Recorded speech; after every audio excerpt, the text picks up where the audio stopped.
Bom, eu acredito que Bolsonaro, pessoalmente, individualmente, enxergue todo mundo da mesma cor. Que ele seja, como é que chama isso aí? Race blind, né? Que que lá fora inventaram esse termo. Cego para raças. Que ele seja um daltônico de raças. Não acredito, individualmente, que ele pense assim, que ele veja assim. Acredito que Hamilton Mourão também seja assim, mas não é de individualidades que a gente está falando. É de um sentimento nacional, é de uma história nacional. É uma história de racismo, é uma história de violência que pode ser diferente do racismo declarado e aberto norte-americano, mas você dizer que não há racismo aqui no Brasil. Hamilton Mourão, num discurso negacionista ontem, negou que exista racismo. Ele não usou nem o termo racismo estrutural, Sheila. Ele falou, no Brasil não há racismo. Não há. Como se isso fosse possível.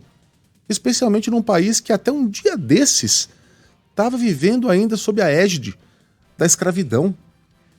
Um dia desses, a gente ainda tinha netos de escravos vivos, ainda temos netos de escravos vivos, pessoas que conviveram com avós e avós escravos, uma pessoa que negros são mortos como formigas, muitas vezes por outros negros, aí também por uma questão social.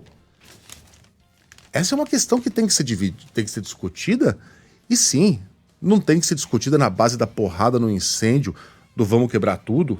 Tem sim gente querendo faturar politicamente em cima do assassinato desse homem, mas você negar que exista uma questão racial no Brasil é você simplesmente fechar o olho para a realidade. É você fazer de conta que não está acontecendo aquela barbaridade na sua frente, olhar para o outro lado, onde tem uma paisagem mais bela, e fingir que o seu país é só aquilo. Pelo amor de Deus, esse homem foi morto por ser negro.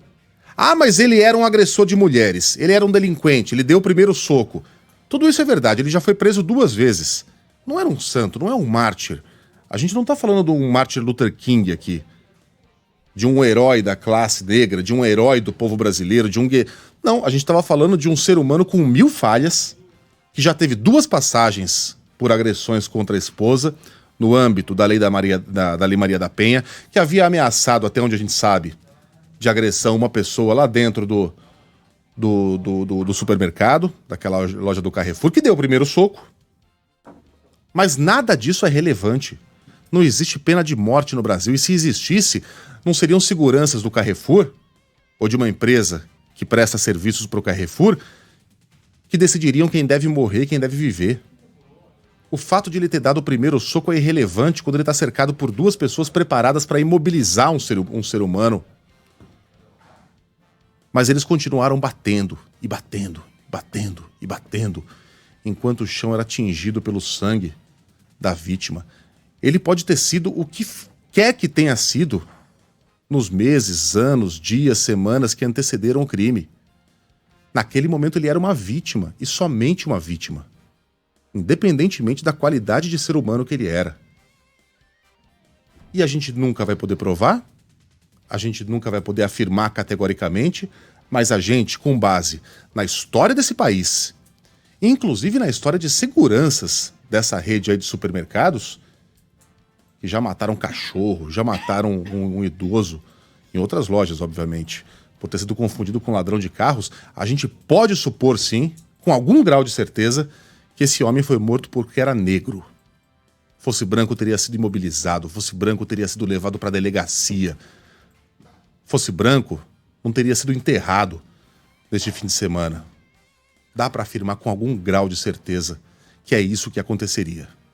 Esse homem foi morto por uma questão racial, que se o vice-presidente, nem o presidente nem vice-presidente, tem a obrigação de ficar incentivando tensões raciais. Aliás, o papel deles é realmente apaziguar o país nesse momento. Mas uma coisa é adotar um discurso conciliatório. Outra coisa é fingir que não existe um problema grave no Brasil. É a melhor maneira da gente jamais discutir esse problema.